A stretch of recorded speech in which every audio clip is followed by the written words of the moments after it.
Next একটি প্রশ্ন যে দিনের বেলায় স্ত্রী সহবাস করা যাবে কি যাবে না, এই সমস্ত প্রশ্ন তো আমরা জানি, তা সত্ত্বেও কিন্তু আবার প্রশ্ন করি।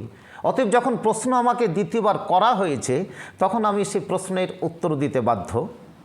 কে দিনের বেলায় স্ত্রী সহবাস বা স্ত্রীর সঙ্গে কি মেলামেশা করা যাবে কি যাবে না। গত লাইভে আমি এ সম্পর্কে কয়েকটা মশলা বলেছিলাম, তবে আজকের প্রশ্নটা একটু আলাদা।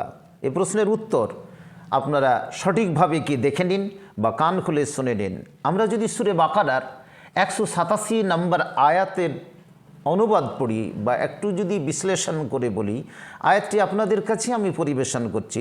উহিল্লা লাকুম লাইলাতাস সিয়াম আর রাফাত ইলা নিসাইকুম হুন্না লিবাসুন লাকুম ওয়া আনতুম লিবাসুন লাহুন্না।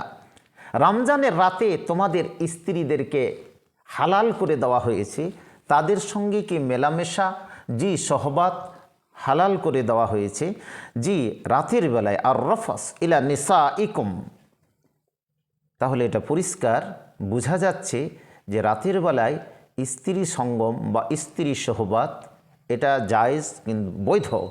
কেন? হুন্না লিবাসুন লাকুম ওয়া আনতুম লিবাসুন লাহুন্না, তারা তোমাদের আবরণ এবং তোমরা তাদের আবরণ, কাপড় বিশেষ, যে এক শরীরে আচ্ছাদিত, এক কাপড়ে আচ্ছাদিত। অতএব এক্ষেত্রে কোনো অসুবিধা থাকার কথা নয়।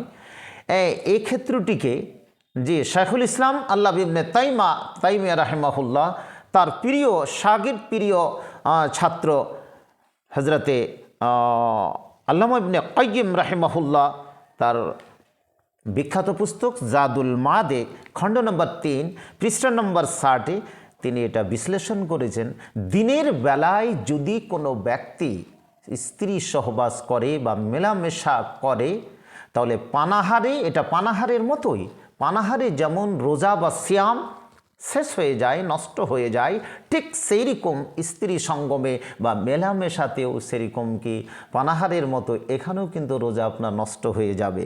অতএব আপনাকে আমি বলবো, যদি আপনি একজন শিক্ষিত মানুষ হন তাহলে প্রশ্ন উত্তর কাউরির কাছে না খুঁজে, কাউকে না করে সূরা বাকারার 187 নম্বর আয়াতটি যদি আপনি তাফসির পড়ে নেন, বাংলা তাফসির আছে, ইংরেজি, উর্দু, বিভিন্ন ভাষায়, আপনি সঠিক সেই প্রশ্নের উত্তরটা পেয়ে যাবেন। আমি সংক্ষিপ্ত আকারে সেই প্রশ্নের উত্তরটি দিলাম। আশা করি প্রিয় দর্শক ও শ্রোতামণ্ডলী আপনারা বুঝে নিয়েছেন।